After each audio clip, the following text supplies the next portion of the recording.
In today's video, I'm going to teach you how to create a table in Microsoft Loop. Whether you're trying to organize information or present data clearly, creating a table in Microsoft Loop is a straightforward task that can be very useful for a variety of applications. To begin, you'll want to open up your preferred web browser and search for Microsoft Loop. This is a great tool for collaboration and organizing information in a visual and structured way. So starting out by getting to the Microsoft Loop website is your first step. Once you've found your way to the official website, you'll need to sign in using your Microsoft account credentials. If you don't have an account, you can easily create one by following the prompts on the screen.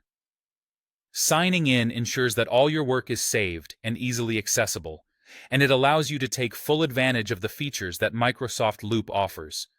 Once you're signed in, you'll notice a plus button on the interface.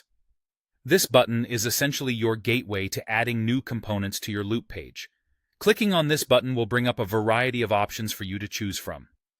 Among these options, you'll see Table. Click on Table to insert a new table component into your page. It's worth noting that tables are incredibly versatile tools.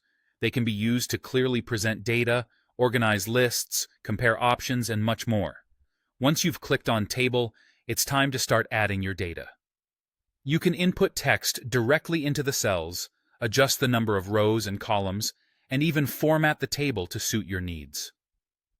Experimenting with the layout can help in making the table an even more effective tool for your particular use case. Do remember, if you need to tweak your table, or if you accidentally add too many rows or columns, you can easily adjust it by right-clicking within the table for more options. Keep in mind, when working collaboratively, anyone with access to the Loop page can view and edit the table. This makes it especially useful for teams working on projects together. Everyone can contribute in real time. Plus, you can always revert changes or adjust permissions if necessary. And there you have it. We've walked through the process of creating a table in Microsoft Loop from start to finish. This feature is not only user-friendly, but also powerful enough to handle a wide range of data organization needs. Thanks for watching, and I hope this guide has made you feel confident in using Microsoft Loop to organize your information effectively. If you found this tutorial helpful, don't forget to like and subscribe for more content like this.